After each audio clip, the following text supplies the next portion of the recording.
안녕하세요. 부동산 투자 가자 해외로 진행의 손진입니다. 최근 부동산 시장은 예측하기가 힘들고 주식시장 또한 갈피를 못 잡고 있죠. 미중 무역 분쟁은 고조되고 일본의 2차 경제 도발까지 이어지면서 환율과 코스피 또한 요동치고 있습니다. 이런 시장 상황 속에서 많은 투자자분들 당황하고 계실 텐데요. 일각에서는 확실한 투자 전략 세우는 게 불가능하다라는 말까지 나오고 있다고 합니다. 이런 상황 속에서 투자자의 짐을 덜어줄 해외 부동산 이야기 저희와 함께 나눠보시죠. 오늘은 베트남 소식 준비했습니다. 방송을 보시다가 궁금증이 생기시면 하단에 보이시는 서울 지역번호 02-2638-3922번으로 전화 주시거나 혹은 유료 문자 100원이 부과되는 샵 3989번으로 문자 주시면 됩니다. 그럼 부동산 투자 가자 해외로 지금 시작합니다.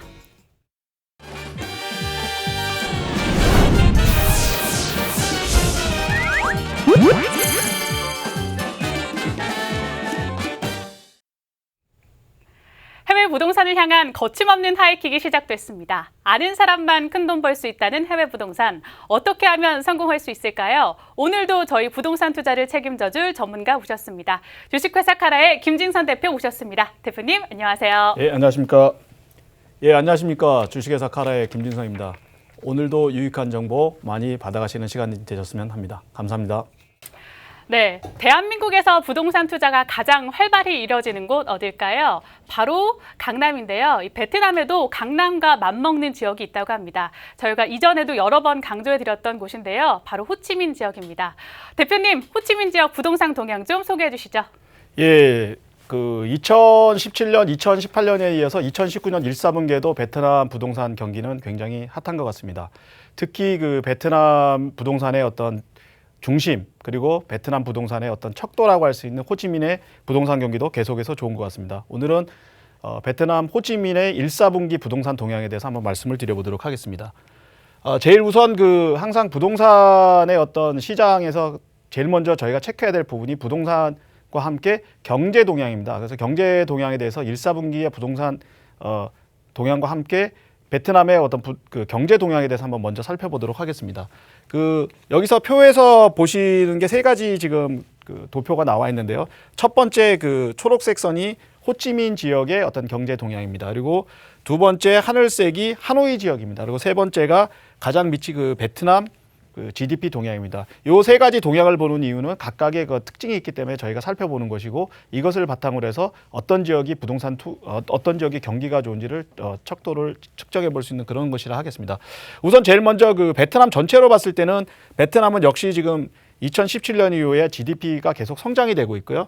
2018년도를 정점으로 해서 2019년도 1, 4분기는 지속적으로 성장이 되고 있는 모습을 보이고 있습니다. 단지 상승 곡선에서 이제 어떤 정체기를 겪는 그런 곡선을 보고 있는데요. 하지만은 역시 7%에 가까운 그런 GDP 성장률을 보이고 있습니다.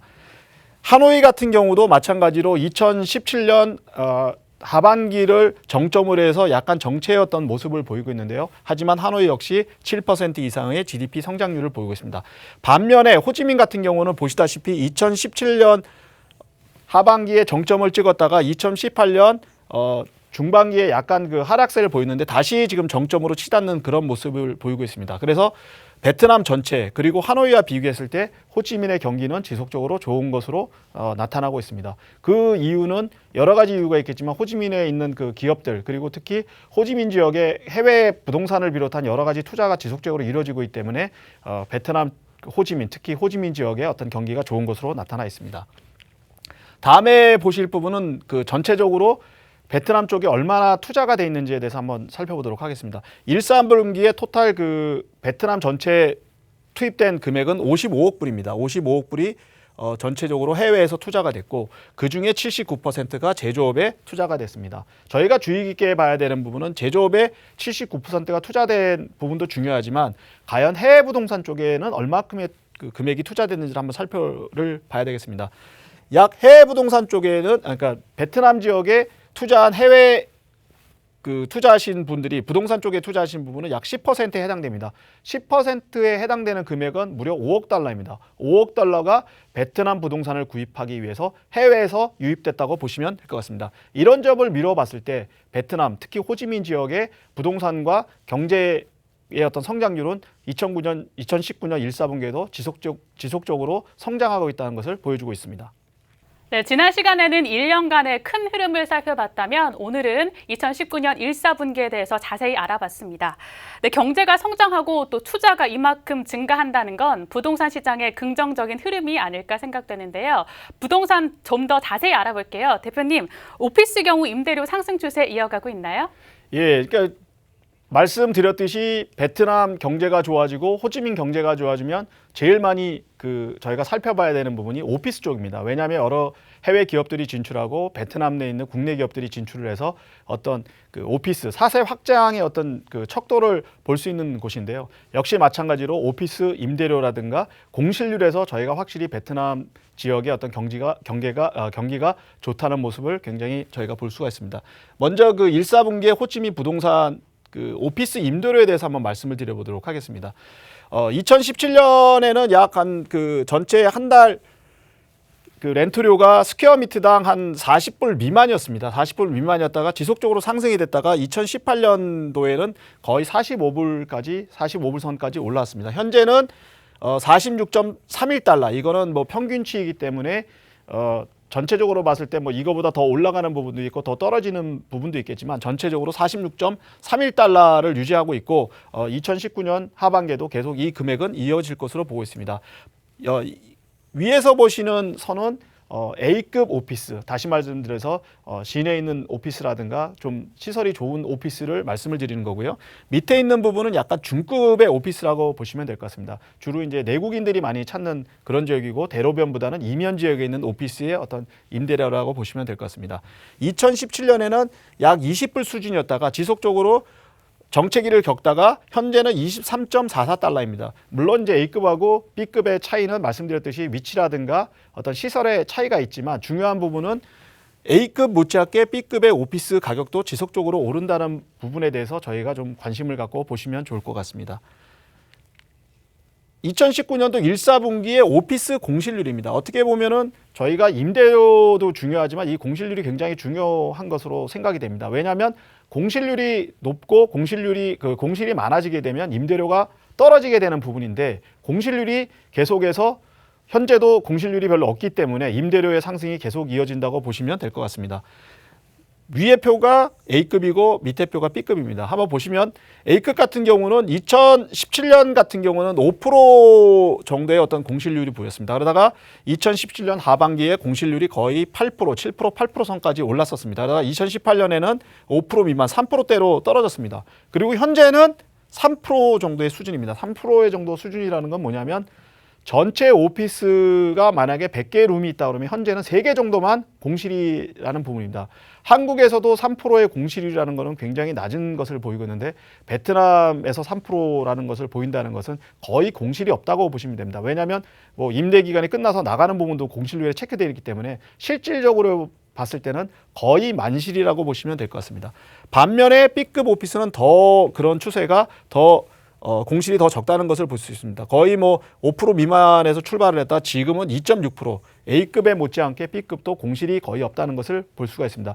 이 얘기는 무슨 얘기냐면 로컬 기업들도 경기가 좋다 보니까 오피스를 구하고 오피스에 입주를 하다 보니까 공실이 거의 없는 상태여서 실질적으로 베트남, 특히 호치민 지역에서 오피스를 얻는 것은 굉장히 어렵다. 그렇기 때문에 가격이 계속적으로 상승이 되고 있고 이 오피스의 임대료 상승폭은 지속이 될 수밖에 없다는 것을 반증하고 있는 것이라고 볼 수 있습니다. 그래서 베트남, 특히 호치민 지역에 오피스를 투자하시려고 계획하시는 부분은 두 가지 팩터를 보셔야 되는데 첫 번째는 임대료가 계속 상승되고 있다는 부분하고 두 번째는 이 공실률이 지속적으로 감소되고 있다는 부분에 대해서 한번 체크를 해보시는 게 좋을 것 같습니다. 그리고 이제 하반기에 물량 공급이 늘어났을 때 다시 공실률 변화가 어떻게 되고 임대료 상승폭이 어떻게 되는지에 대해서 지속적으로 보셔야만 오피스 투자를 할 때 큰 실수를 안 하고 투자를 하실 수 있을 거라고 제가 말씀을 드리겠습니다. 네, 최근에는 오피스뿐 아니라 공유 오피스 같은 것도 활성화되고 있는데요. 공유 오피스는 어떤가요? 성장세 이어가고 있나요? 예, 제가 항상 베트남 부동산을 소개를 드릴 때 제가 빼놓지 않고 하는 게 바로 공유 오피스입니다. 우리나라도 마찬가지로 지금 최근에 공유 오피스의 붐이 굉장히 일어서 많은 기업들이 임대료의 어떤 부담을 느끼셔서 그 부분 때문에 이제 공유 오피스를 많이 활용을 하고 계시고 특히 이제 베트남에서 저희가 이제 주의 깊게 보셔야 될 거는 뭐냐면 베트남 정부가 최근에 이제 많은 정책을 피고 있는 것 중에 하나가 창업 기업의 육성입니다. 창업 기업이라는 건 항상 처음에 시작할 때 여러 가지 그 경비적인 부담이 있기 때문에 그런 창업 오피스들이 창업 기업들이 많이 활용하고 또 많이 찾는 것이 공유 오피스입니다. 그래서 공유 오피스가 뭐 베트남 전역에 굉장히 지금 인기인데 특히 하노이와 호지민 같은 경우는 공유 오피스가 최근에 굉장히 많이 늘었습니다. 그리고 실질적으로 어떤 데이터상에서 공유 오피스의 어떤 성장세를 보이는 부분이 많은데 제가 잠깐 데이터로 잠깐 한 말씀을 드리면 2017년에는 전체 면적이 한 2만 스퀘어미터가 공유 오피스로 사용이 됐었습니다. 2018년에는 그게 한 2배 정도 뛰어서 거의 4만 스퀘어미터까지 그 공유 오피스의 어떤 면적이 늘어났습니다. 현재 2019년도 1사분기에만 벌써 한 4만 2천 스퀘어미터 정도를 쓰고 있으니까 전년 대비해서는 뭐 100% 정도 성장밖에 되지 않았지만 전기 대비해서는 6%가 성장이 됐습니다. 이 얘기는 무슨 얘기냐면 2017년 이후에 2018년에 2배가 늘었고 2019년에는 2018년에 비해서 1%밖에 늘지 않았지만 실질적으로 이 4만 스퀘어미터 이상을 쓰는 공유 오피스는 계속해서 유지가 되고 있고 계속해서 성장되는 모습을 보여지고 있습니다. 제 생각에는 베트남 정부가 창업기업 육성을 계속 지속적으로 한다면 이 공유 오피스에 대한 수요는 점점 늘어날 것으로 보이고 있고 지난 시간에 제가 한번 말씀을 드렸습니다마는 그 한국 기업들도 마찬가지로 베트남에 진출을 하면서 초기에 어떤 정착을 위해서 공유 오피스 활용도가 늘고 있기 때문에 한국 기업들의 어떤 공유 오피스 활용에 따라서 공유 오피스를 활용하고 그 공유 오피스에 투자하시는 한국인들이 늘어남으로 인해서 이 공유 오피스는 베트남 전체적인 것뿐만 아니고 한국 기업이나 한국의 투자자들이 공유 오피스 쪽에 더 투자하는 부분이 훨씬 늘어날 것으로 그렇게 예상이 되고 있습니다. 그래서 베트남 부동산 특히 이제 오피스 쪽에 투자하시는 분은 좀 전에 말씀드렸듯이 임대료라든가 공실률 그거에 못지않게 공유 오피스가 늘어나는 부분에 대해서 좀 관심을 가지시고 투자를 하실 때 참고를 하시면 좋으실 것 같습니다. 네, 베트남에 정착하려는 일반 국내 기업들 오피스에 관심 많겠지만 일반 투자자들은 무엇보다 수익형 부동산에 참 관심 많을 것 같은데요. 수익형 부동산의 꽃이라고 불릴 수 있는 상가시장 동향 어떤가요? 예, 항상 뭐 수익형 부동산을 하시면 이제 오피스도 하고 저희가 뭐 오피스텔도 하고 여러 가지를 하는데 어떻게 보면은 일반 투자자들이 가장 관심 가지시는 부분이 이제 상가라고 할 수 있습니다. 또 하나는 이제 한국에서 이제 베트남에 진출하시는 그런 기업도 있지만 뭐 프랜차이즈 업체라든가 이제 소상공인들 같은 경우는 굉장히 관심을 가지시는 분이 이 상가입니다.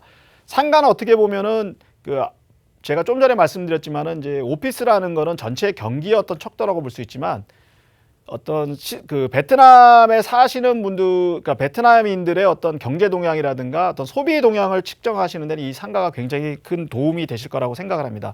1사분기의 어떤 상가 동향을 보실 것 같으면 밑에 보시는 부분이 이제 일반 베트남 지역이고 요 위에 보시는 것이 이제 시내 중심입니다. 시내 중심과 베트남 호치민 약간 외곽은 조금 다른 부분이 있는데 호치민 시내 중심 같은 경우는 제가 말씀드렸듯이 옛날 도시이기 때문에 굉장히 재개발하기가 힘듭니다. 그래서 상가 구하기도 굉장히 힘들지만 새로운 건물 구하기도 힘들고 이미 이제 건설된 건물에 들어가기도 굉장히 어려운 상태입니다. 반면에 이제 시 외곽 쪽은 이제 새로운 지역이 생기고 상가들이 건설이 되고 있는데 그거로 인해서 어떤 가격이라든가 이런 것도 굉장히 많은 변화가 있습니다.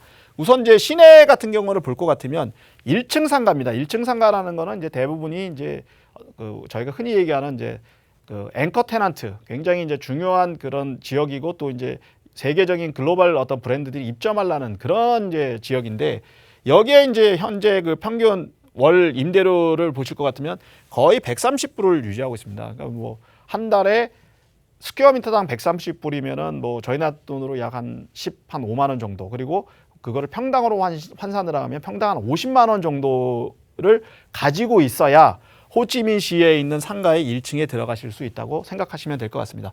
반면에 이제 시내를 좀 벗어난 지역은 한국 돈으로 뭐 스퀘어미터당 한 3만 5천 원 그리고 전체적으로 평당으로 따지면 한 10만 원 수준이라고 보시면 될 것 같습니다. 하지만 저희가 이제 눈여겨 보셔야 될 것은 시 외곽에 있는 지역은 아무래도 접근성이라든가 어떤 가시적인 홍보 이런 게 떨어지기 때문에 상대적으로 싸고 반면에 이제 저희가 대부분 진출하려는 부분은 이제 시 중심이기 때문에 시 중심의 상가는 계속적으로 그 고가, 그러니까 비싼 어떤 임대료를 내야 된다는 점을 저희가 좀 생각을 하셔야 될 것 같습니다.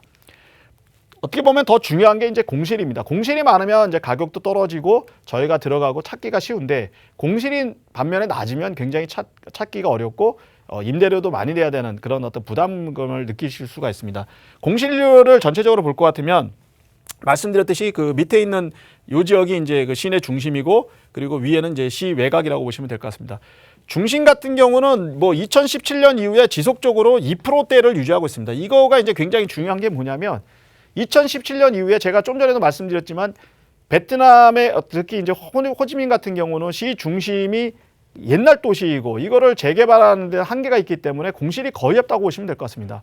그러다 보니까 뭐 2% 수준이라는 거는 공실이 거의 없다고 보시면 될 것 같고요. 그러니까 만약에 내가 뭐 임대를 해서 사업을 하시려고 그래도 들어가기가 굉장히 용이치 않다는 얘기입니다. 그래서 임대료 자체가 임대료를 뭐 그 할인을 한다든가 어떤 좋은 조건으로 들어가시기는 굉장히 어려운 실정이라는 거를 이제 좀 이해를 하시면 될 것 같고, 반면에 이제 시 외곽은 뭐 7.3%의 공실률이고 또 한동안은 14%, 15%까지 공실률이 올라간 부분이 있어서 시 외곽은 상대적으로 좀 그 공실이 많은 반면에 여러 가지 조건이라든가 임대료에서 굉장히 유리한 조건을 얻고 가실 수 있다는 것을 보실 수가 있습니다. 하지만 제가 말씀을 드렸듯이 시 외곽에 있는 거는 접근성이 떨어지고 홍보라든가 이런 부분이 떨어지기 때문에 한국 분들이라든가 이제 한국의 뭐 프랜차이즈나 소상공인이 들어가서 상가에 들어가서 영업하시기는 그만큼 용이치 않다는 거를 그렇게 좀 이해를 하시면 될 것 같습니다.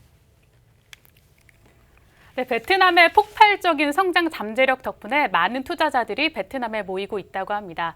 특히 지난 시간에도 강조해드렸던 콘도 공급이 늘고 있다고 하는데요. 대표님, 콘도 시장 분위기 자세히 알려주세요. 예, 뭐 어떻게 보면은 일반 분들한테는 베트남 투자하시는 일반 분들한테는 사실 뭐 좀 전에 말씀드렸던 어떤 오피스나 상가보다는 이 콘도 쪽에 더 관심이 많으실 거라고 생각을 합니다. 그리고 지금 뭐 베트남은 호지민뿐만 아니고 하노이 뭐 여러 지역에 지금 콘도 투자에 대한 열풍이 굉장히 불고 있습니다. 그것은 이제 가장 큰 이유가 뭐냐면 중국의 어떤 자본들이 콘도 시장 쪽에 많이 투자가 돼 있는 부분이 있고, 한국의 있는 투자자들도 소액 투자이다 보니까 이 베트남 콘도 쪽에 굉장히 관심을 많이 가지시는 것 같습니다. 2019년도 1사분기에 이제 그 전체적으로 콘도 분양된 숫자는 약 4,400채.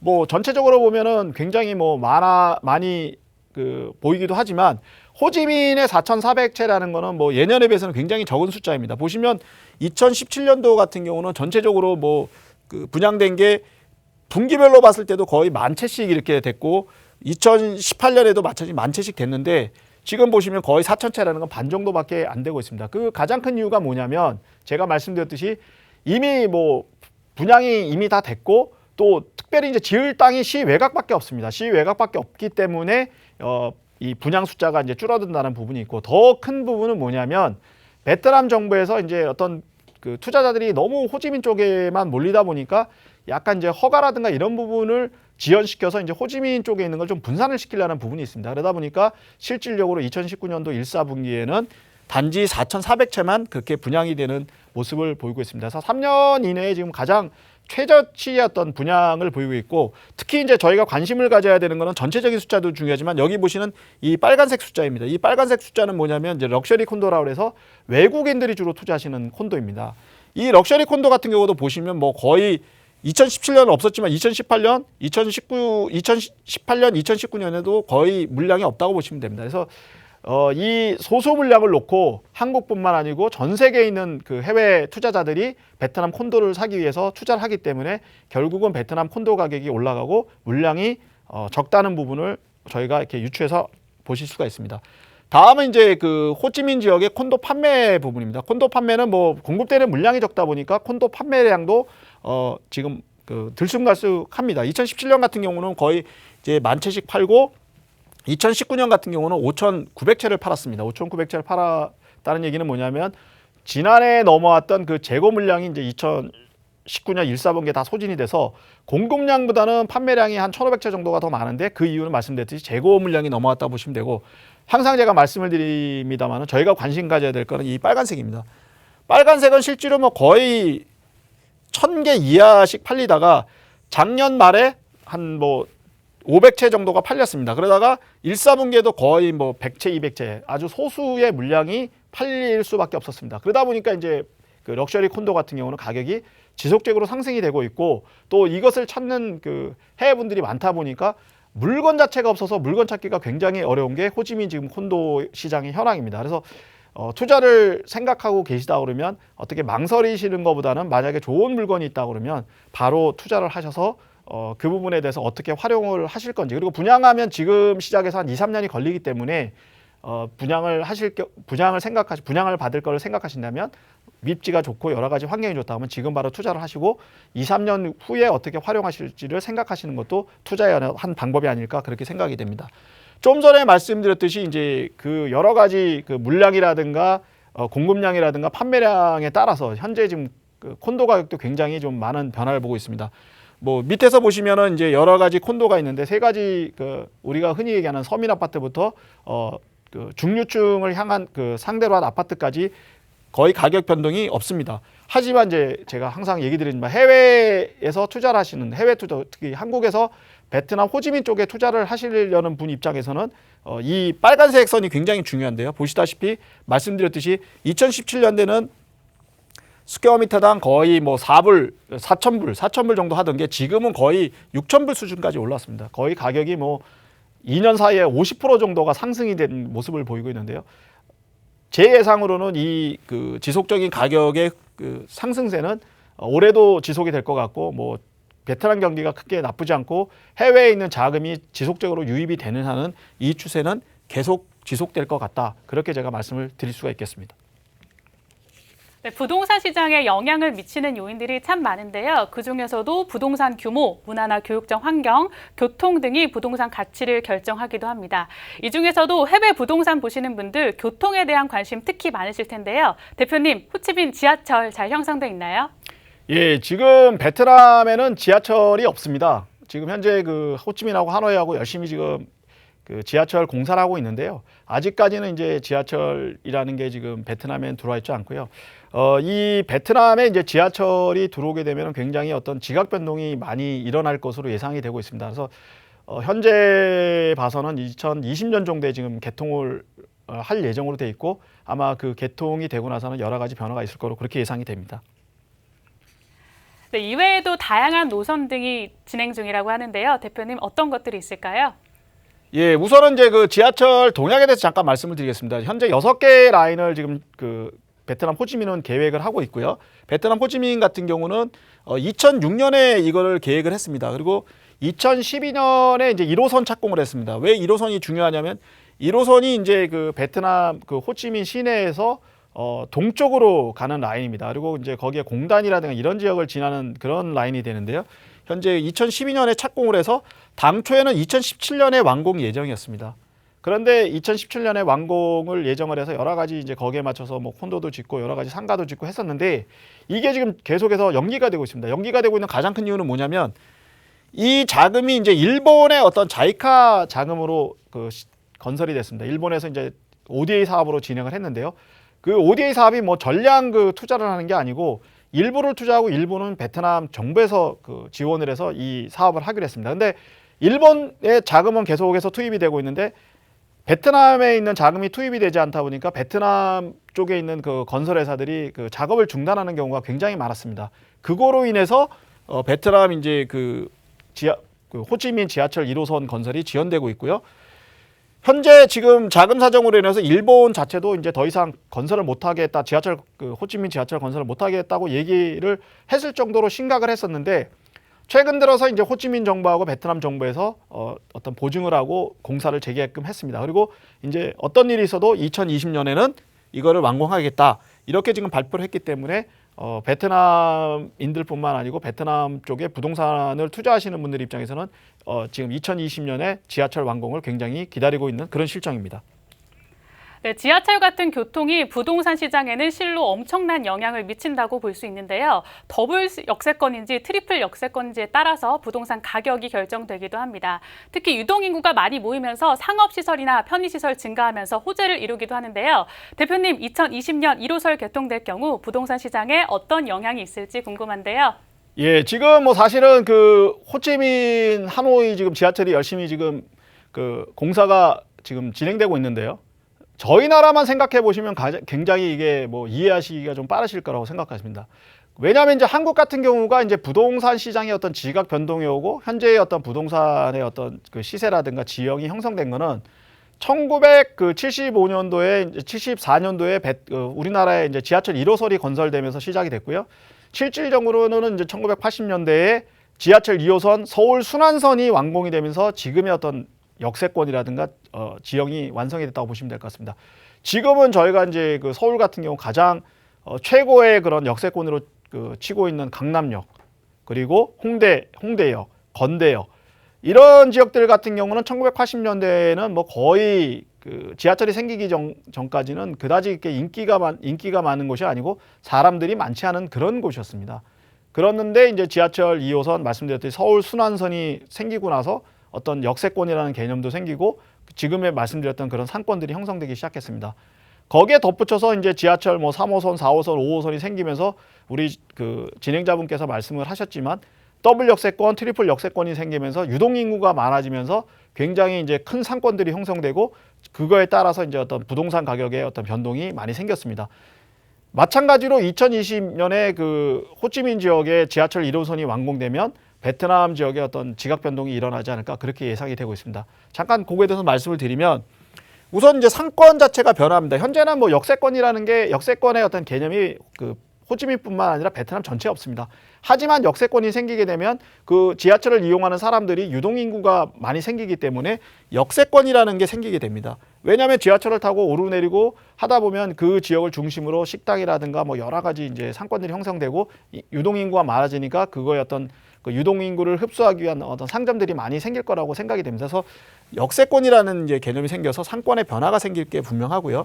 두 번째는 이제 탈도심화입니다. 제가 좀 전에 그 말씀을 드렸습니다만은 콘도라든가 오피스라든가 그런 상가들이 현재 그 어떤 다운타운 시내 중심에 비해서 외곽 지역이 굉장히 이제 좀 여러 가지 열악한 부분이 있는데 지하철이 생기게 되면 굳이 이제 시내 중심으로만 가지 않고 그게 이제 어떤 그 탈도심화가 돼서 신도시도 생길 뿐만 아니라 여러 지역으로 이제 퍼져나가게 그렇게 됩니다. 상권이 형성되고 역세권에 따라서 이제 그 현재 중심에 있는 부분이 다른 지역으로 그렇게 될 것으로 예상이 되는데 이 부분에 따라서 이제 제일 저희가 예상될 수 있는 게 뭐냐면 이제 부동산 어떤 가격, 부동산 가격이 여기에 따라서 이제 상승이 되고 어떤 시내 중심보다는 이제 시내 중심은 뭐 정체 내지는 그 감소 가격 어떤 임대료라는 게 이런 게 떨어진다고 보면 이 지역은 상대적으로 지금은 굉장히 좀 열악하고 어떤 가격이라는 이런 게 메리트가 없는데 이런 부분이 생김으로 해서 굉장히 이제 역세권의 생김과 함께 상권이 형성되고 가격까지 같이 오를 것으로 그렇게 예상이 되고 있습니다. 또 하나가 뭐냐면 이제 저희가 또 주의 깊게 봐야 되는 부분인데 이게 어떻게 보면은 베트남이라는 특수성 때문에 생길 수가 있는데요. 새로운 부동산 산업의 등장이 될 것으로 예상됩니다. 그래서 이게 뭐냐고 이렇게 생각하실 부분인데 첫 번째는 이제 말씀드렸듯이 공유 오피스. 공유 오피스가 지금 굉장히 이제 많이 늘고 있는데 대부분이 지금은 시내 중심에 있습니다. 왜냐하면 교통이 불편하기 때문에 시내 중심이 있는데 지하철이 생기게 되면 공유 오피스가 굳이 시내에 있지 않고 지하철역을 중심으로 해서 생기는 부분이 있을 수 있습니다. 그거하고 별도로 또 하나 이제 베트남에 재밌는 부분이 생기는 게 뭐냐면은 오토바이 주차장입니다. 지금 현재 베트남 같은 경우는 뭐 대부분의 교통이 오토바이인데 현재 이제 오토바이를 타고 다니시는 분들이 시내에 진입을 못하게 되고 지하철을 이용하게 되면 그 오토바이를 역 근처에다가 주차를 하고 지하철을 타는 부분이 생깁니다. 왜냐하면은 베트남이 그 지하철역이 생긴다고 해도 대중교통이 뭐 사시는 분들 곳곳으로 가지 않기 때문에 지하철역에서 또 어차피 집까지 가시는 부분에 대한 교통이 필요합니다. 그건 아무래도 개인들이 갖고 있는 오토바이를 활용하실 그 가능성이 굉장히 큽니다. 그래서 오토바이를 위한 전용 주차장이 어떤 새로운 부동산 산업의 또 하나의 어떤 등장이 아닐까 그렇게 예상이 되었습니다. 그래서 말씀드렸듯이 지하철이 지하철이 탄생에 됨에 따라서 호치민 부동산은 굉장히 지각 변동이 많이 생길 것으로 예상이 되며 가격 그리고 지역의 어떤 변동이 생기지 않을까 그렇게 예상이 되고 있습니다. 네, 그야말로 베트남 지역에 지각 변동이 일어날 것 같은데요. 우리나라도 지하철 개통되면서 부동산 시장이 형성됐다고 볼 수 있을 것 같습니다. 그렇다면 많은 투자자들이 궁금해할 질문 제가 대신 해야 될 것 같은데요. 대표님, 지하철 라인에 따른 투자 유망 지역 좀 꼽아주시죠. 예, 뭐 베트남의 그 지하철 그 6개 라인이 형성이 되면 뭐 베트남 전반적으로 이제 그 호치민 전반적으로 부동산의 어떤 지각 변동이 옵니다만은 지금 당장은 6개 라인을 저희가 그 보고 이제 어떤 판단하기에는 제가 볼 때는 이제 굉장히 좀 시기상조라고 예상이 되고요. 저희가 관심 있게 봐야 되는 거는 바로 1호선입니다. 1호선. 특히 이 지역을 이제 잘 보셔야 되는데요. 이 1호선이 이제 2020년에 완공을 예정을 하고 있습니다. 2020년에 완공 예정을 요 지하철을 하고 있는데 잘 보시면 요 라인을 따라서 이제 저희가 형성된 지역을 좀 보시면 될 것 같습니다. 이미 뭐 이제 일부 지역에서는 콘도라든가 상가들이 이제 이미 건설이 돼 있고 지하철 라인이 완성되기만을 지금 기다리고 있는 상태인데요. 지금 여기가 1군이 뭐냐면 1군이라고 쓴 부분이 이제 베트남 현재 호치민의 어떤 중심 지역입니다. 그리고 2군 그리고 이제 빈탄 지역 그리고 투둑 지역 그리고 여기가 이제 9군 지역입니다. 9군 지역이라는 것인데 이 지역을 중심으로 해서 이제 베트남 부동산의 어떤 변동이 오지 않을까 그렇게 생각이 됩니다. 특히 이제 1군 지역을 벗어난 빈탄 지역에는 이미 뭐 빈폴에서 이제 아파트를 지금 굉장히 세워놨고요. 2군 지역은 호치민에서 이제 강남 지역으로 이제 개발을 하려고 지금 생각하고 있는 지역입니다. 그래서 1군을 중심으로 1호선 라인을 보시면 1군, 빈탄, 2군 그리고 투둑 지역 그리고 멀리는 이제 9군 지역까지 1호선의 어떤 영향권에 들기 때문에 저희가 베트남 부동산 특히 이제 콘도를 사신다든지 상가를 뭐 투자를 하실 계획이라면 우선은 여러 지역이 있지만 1호선 라인을 중심으로 한 1군 빈탄, 2군 투둑 지역을 먼저 좀 투자를 하시면 아무래도 그 베트남 호지민의 어떤 지하철 개통과 함께 어떤 부동산의 어떤 여러 가지 좀 그 가격 상승이라든가 여러 가지 투자의 어떤 수익성이라든가 이런 점을 고려했을 때 이런 지역들이 좀 각광을 받지 않을까 그렇게 예상이 되고 있습니다. 지하철 1호선 라인을 중심으로 1군, 2군, 또 투둑과 빈탄 지역을 살펴보시는 것 추천해 주셨고요. 저희는 잠시 후 호치민 일대 미래가치가 높은 알짜 투자처 소개해드리는 시간으로 돌아오겠습니다. 계속해서 채널 고정해 주시고요. 궁금증이 생기신 분들 하단에 보이시는 서울 지역번호 02-2638-3922번으로 전화 주시거나 혹은 유료 문자 100원이 부과되는 샵 3989번으로 문자 주시면 됩니다. 저는 잠시 후 여러분의 해외 부동산 컨설팅해드리는 시간으로 돌아오겠습니다. 여러분 잠시만요.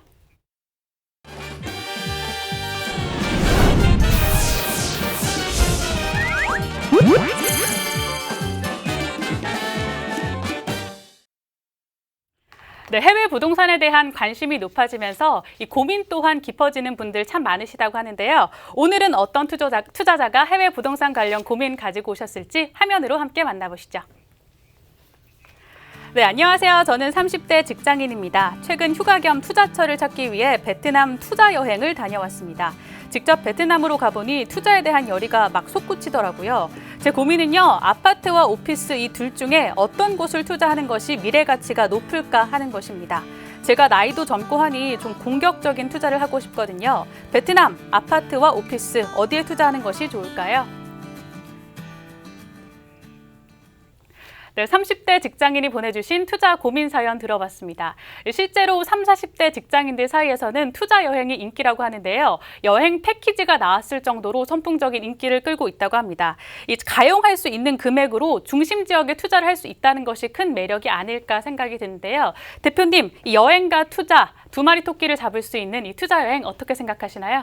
예, 제 생각에는 이제 젊은 분들이 그 투자 여행을 가시면서 어떻게 보면 투자를 하시는 거죠. 여행을 가시면서 이제 투자를 보시는 건데 저는 굉장히 좋은 현상이라고 보고 있습니다. 뭐 여행 가서 즐기고 재밌는 것도 좋지만 앞으로 나의 어떤 그 재테크라는 부분에서 한번 보시는 것도 저는 굉장히 좋다고 생각을 합니다. 그리고 실질적으로 어떻게 보면 저도 이제 그런 버릇이 있는데요. 뭐 식구들하고 여행을 가도 그냥 뭐 즐기기보다는 굉장히 좀 그런 쪽에 관심이 많습니다. 제가 최근에 이제 그 나트랑을 다녔는데 나트랑에서 일주일 있으면서 한 이틀 정도는 뭐 나트랑 지역에 부동산을 보러 다녔습니다.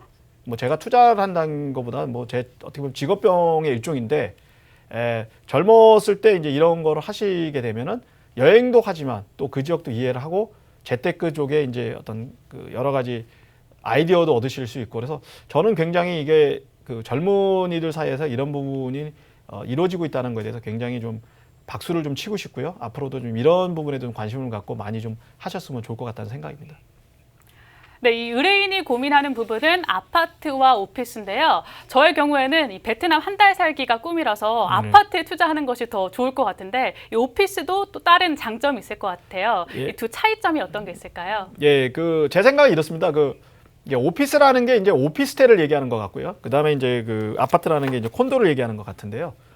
뭐 둘 다 장단점이 있습니다. 이제 오피스텔 같은 경우는 이제 뭐 어떻게 보면은 대부분이 이제 방이 뭐 한 개짜리 스튜디오 타입이 많고요.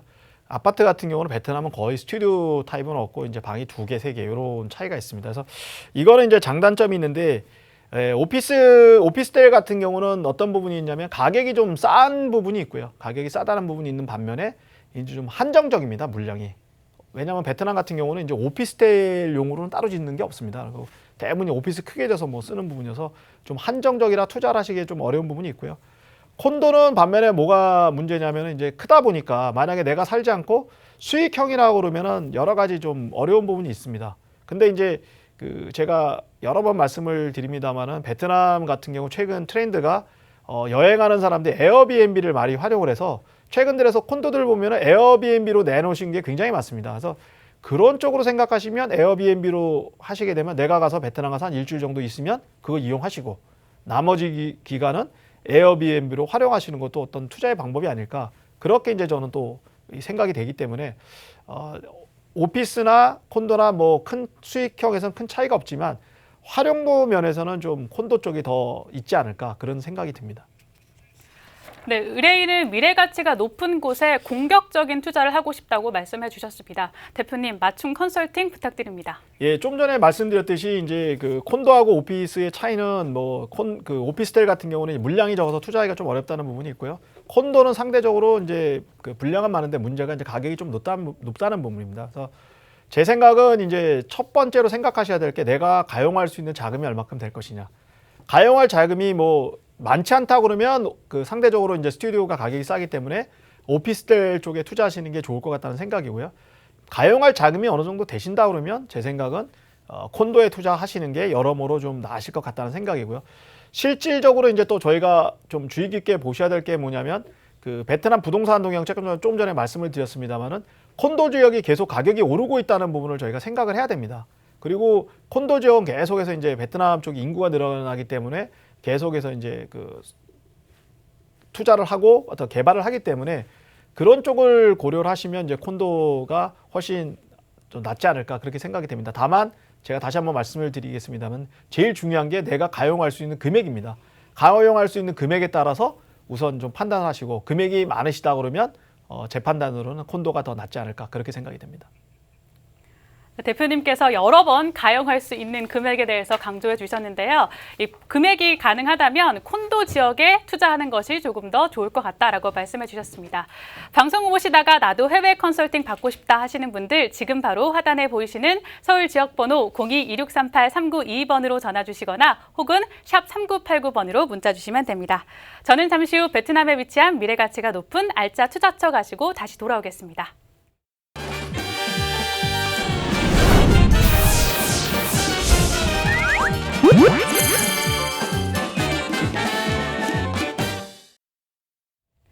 세상은 넓고 좋은 부동산은 많다고 하죠. 오늘도 그 좋은 부동산 저희가 소개해 드릴게요.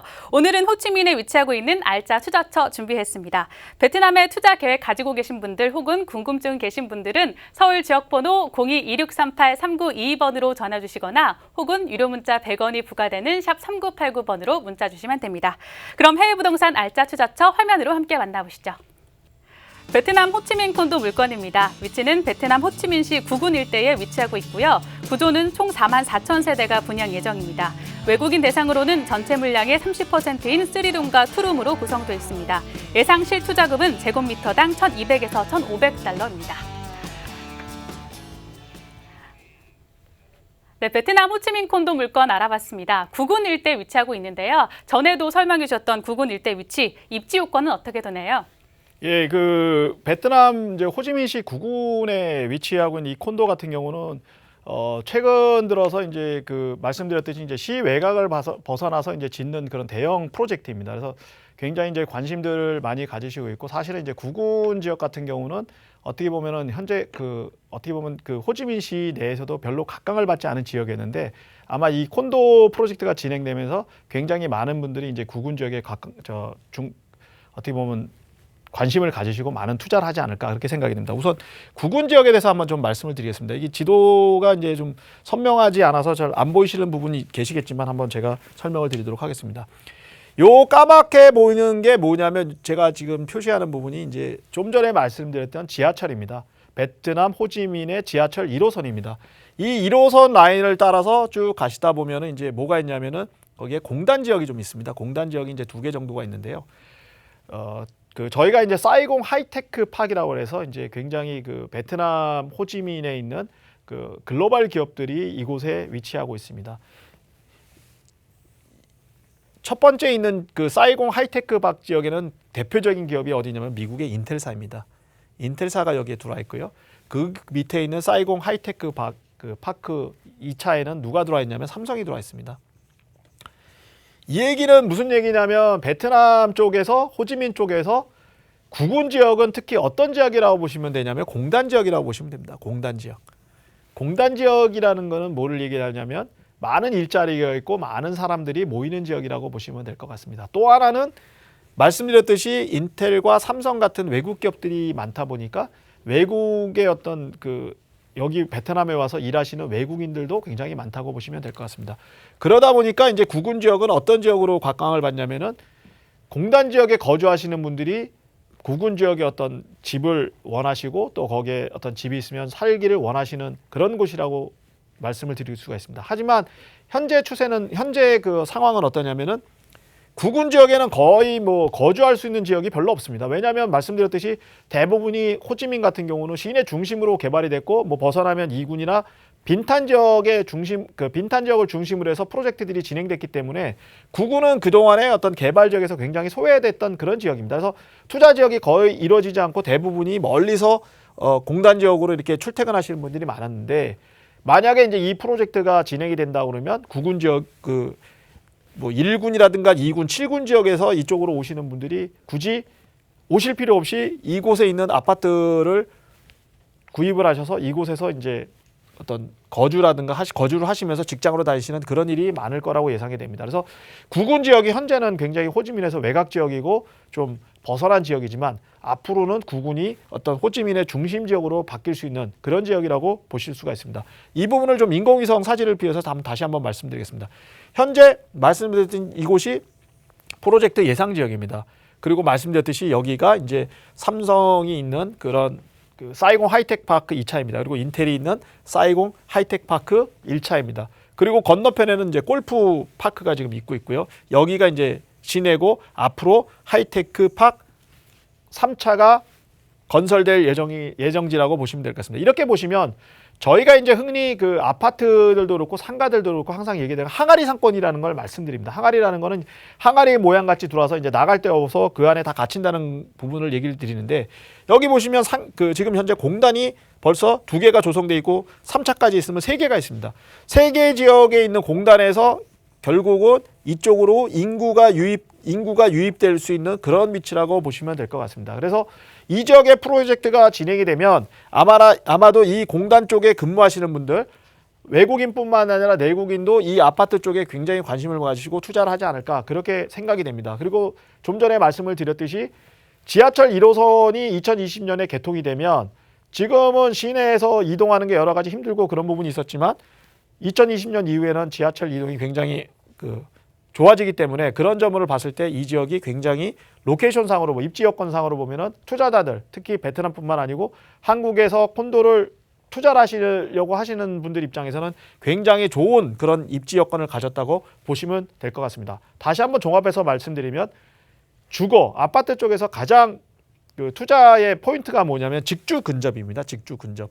직장과 내가 거주하는 지역은 가까우면 아파트의 가격이 오른다고 말씀들을 많이 하고 있는데 이 부분이 적용되는 지역이 이 지역이라고 보시면 될 것 같습니다. 그래서 입지상으로 봤을 때는 구군 지역이지만 현재는 좀 각광받지 않는 구군 지역이지만 미래로 봤을 때는 굉장히 각광을 받을 수 있는 그런 지역이라고 생각을 하시면 될 것 같습니다.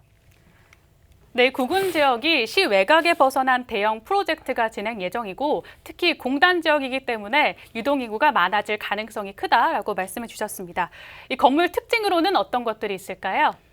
예, 건물로 보시면 지금 현재 이렇게 이게 전체적인 조감도인데 보시면 뭐 굉장히 뭐 인공호수도 있고 또 아파트들도 굉장히 공간도 넓고 여러 가지 뭐 보시면은 굉장히 여건으로 보시면은 굉장히 아름다운 그런 콘도 프로젝트가 될 것 같습니다. 특히 이제 이 콘도 같은 경우는 44,000세대이다 보니까 어떻게 보면 이제 우리나라로 보면은 약간 뭐 신도시 개념이라고 생각하시면 될 것 같습니다. 구군에 신도시가 하나 생긴다고 생각하시면 굉장히 좋으실 것 같다는 생각입니다. 그래서 여러 가지 여건으로 봤을 때 굉장히 아파트 자체가 공원도 많고 여러 가지 편의시설도 이루어지는 그런 부분이라고 봤을 때는 굉장히 좀 프로젝트로 봤을 때는 굉장히 좀 소비자 특히 이제 구매자의 어떤 편의성을 생각하는 그런 아파트가 되지 않을까 그렇게 생각됩니다. 뭐 안에도 마찬가지로 시설 같은 경우 굉장히 좀 고급스럽게 그렇게 이제 내장재를 갖춰 가는 부분이 있고요. 그래서 이 아파트 자체는 외곽뿐만 아니라 내곽도 어떤 소비자들의 어떤 입장을 고려한 굉장히 좀 럭셔리한 그런 아파트가 되지 않을까 그렇게 생각이 됩니다. 네, 이 지역 외곽뿐만 아니라 내부 지역도 굉장히 신경을 쓴 모습이 보인다라고 말씀해 주셨습니다. 이번 투자처 장점 어떤 것들이 있을까요? 예, 우선은 이제 장점을 제가 말씀드리기 때문에 아까 조금 전에 말씀드렸던 건물의 특징을 말씀드리면서 장점을 하나 좀 더 말씀을 드리도록 하겠습니다. 보시다시피 여러 가지 이제 아파트들이 이제 여러 가지 편의시설이 이제 갖춰집니다. 항상 말씀드리지만 제일 중요한 거는 아파트 자체가 이제 편의시설이 굉장히 중요합니다. 그래서 이 편의시설이 굉장히 많다는 게 이제 첫 번째 특징이 되겠고요. 그 다음에 이제 뭐 보시면 학교가 들어오고 여러 가지 뭐 상점들이 들어오는 게 이제 두 번째 어떤 특징이 되겠습니다. 그래서 이런 편의성이 좋다는 게 이제 일반 소비자들한테 가장 좋은 장점이고요. 두 번째 장점은 뭐냐면은 이제 안정적인 시행사입니다. 안정적인 시행사라는 건 뭐냐면 우리나라도 마찬가지면 아파트 건설을 하다가 이렇게 중간에 관두는 경우가 많은데 그러다 보면 이제 뭐 분양을 받으신 분이라든가 이런 분이 손해를 보시고 피해를 보시는 분이 많은데 지금 이거를 시행하는 회사 같은 경우는 베트남에서 가장 큰 회사입니다. 가장 큰 회사이고 현재까지 프로젝트가 여러 가지 성공적으로 수행을 했기 때문에 제가 볼 때는 우선의 안정적인 시행사이기 때문에 그런 부분에 대한 걱정은 안 하셔도 된다는 게 어떤 장점이 되겠습니다. 그리고 접근성이 용이한 부분입니다. 말씀드렸듯이 공단하고 접근성이 굉장히 좋은 부분이 있고 또 하나는 지하철 1호선이 이제 개통이 얼마 있으면 되기 때문에 그 경우에 이제 접근성이 굉장히 용이하다는 부분이 있습니다. 그리고 뭐 단지 내 편의시설은 제가 조금 전에 말씀드렸습니다. 여러 가지 여건이 갖춰져 있어서 거주하시는 분들에게 굉장히 편리한 그런 지역이라는 게 이제 장점이 되겠습니다. 또 하나가 뭐냐면 이제 지속적인 인구 유입입니다. 왜냐하면 구군이 공단들이 계속해서 늘어나기 때문에 구군 지역으로 이제 많은 인구가 유입되고 유입된 인구들은 이제 거주지를 찾아야 하는 그런 부분이 있습니다. 그래서 이런 지속적인 인구 유입이 어떤 투자의 어떤 포인트가 아닌가 그렇게 생각합니다. 그래서 네 가지 사항을 고려를 했을 때 이 지역은 투자를 하시는 분들 입장에서는 굉장히 어떤 유리하고 여러 가지 면에서 투자의 어떤 매력 포인트가 아닌가 그렇게 제가 말씀을 드리겠습니다. 네, 베트남에서 가장 큰 회사에서 프로젝트를 진행하고 있기 때문에 조금은 안정적으로 투자를 할 수 있을 것 같은데요. 반면 투자할 때 문제점도 한번 짚어봐야 될 것 같은데요. 어떤 것들이 있을까요? 예, 그래서 이제 말씀드렸듯이 여러 가지 여건이 있다 보니까 정말 많은 사람들이 지금 분양에 참여를 하고 있습니다. 그래서 1차 분양 같은 경우는 만세대가 거의 이틀 만에 끝났습니다. 그래서 1차가 이제 끝나고 2차가 들어가는데 2차 분양할 때는 이제 문제되는 게 분양가가 상승될 우려가 많습니다. 현재 베트남 같은 경우가 뭐 우리나라도 마찬가지입니다만 베트남 같은 경우는 분양을 할 때마다 가격이 좀 상승되는 부분이 있습니다. 그래서 2차 분양을 할 때 가격이 상승된다는 부분, 이 부분에 대해서는 뭐 좀 미리 고려를 하셔야 될 것 같고요. 또 하나 문제가 이제 외국인 대상 임대에 어려움이 발생하지 않을까 생각이 됩니다. 왜냐하면 현재 뭐 짓다 보면은 이게 너무 많이 져서 외국인의 숫자는 한정이 돼 있어서 그리고 바로 이제 외국인들이 아까 말씀드렸듯이 외국인들이 일은 하지만 바로 지금 살고 계신 분을 처분하고 옮길 수 있는 그런 여건은 아닐 거라고 생각이 됩니다. 그래서 초기에 어떤 임대라는 부분, 외국인 상대로 임대라는 부분에서는 조금 어려운 부분이 있을 수 있다. 그렇게 제가 좀 말씀을 드리겠습니다. 또 하나는 이제 공사 기간이 지금 44,000세대를 짓다 보면은 초기에는 이제 뭐 몇 세대 져서 할 때는 편의시설이 다 갖춰지지 않을 수도 있습니다. 그러니까 편의시설이라는 건 항상 맨 나중에 끝날 때 다 갖춰지는 거기 때문에 그런 점을 고려했을 때 공사 기간이 또 연장될 수 있는 부분이 있어서 좀 어떻게 보면은 우리나라도 마찬가지지만 모든 개발은 여러 가지 허가라든가 이런 부분에서 연장이 되는 부분이 있고 늦어지는 부분이 있는데 그런 부분에 대한 어떤 우려가 또 예상이 됩니다. 이런 부분은 그래서 미리 투자를 하실 때 좀 고려를 하시고 투자를 하시면 좋을 것 같습니다. 네, 대표님 그렇다면 다시 한번 투자 금액 짚어주시죠. 예, 투자 금액은 이제 그 시내 아까 제가 보여드렸듯이 뭐 그 스퀘어미터당 4,000달러, 5,000달러 이렇게 돼 있었는데 1,200에서 1,500달러입니다. 굉장히 그 저렴한 가격이고 가성비가 높은 그런 투자라고 보시면 되겠습니다.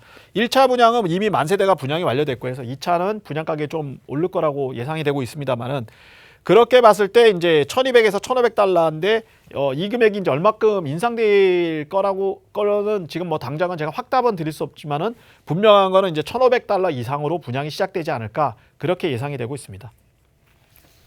네, 인상폭은 확실하진 않지만 1,500달러 이상 정도가 예상된다고 말씀해 주셨습니다. 방송을 보시다가 소개되는 해외 부동산에 관심이 있으시거나 궁금증이 생기신 분들 하단에 나가는 서울 지역번호 02-2638-3922번으로 전화 주시거나 혹은 유료 문자 100원이 부과되는 샵 3989번으로 문자 주시면 됩니다. 오늘도 베트남에 대한 소식 잘 들었습니다. 감사합니다. 네, 감사합니다. 부동산 투자 가자 해외로 저희가 준비한 소식은 여기까지입니다. 저희는 시청자 여러분에게 다양한 정보를 제공하기 위해 노력하고 있습니다. 그러나 부동산 자료는 참고 자료일 뿐 해당 부동산 가격의 가치는 상승과 하락은 보장하지 않는다는 점 잊지 마시기 바랍니다. 저는 다음 이 시간 오겠습니다. 시청자 여러분 고맙습니다.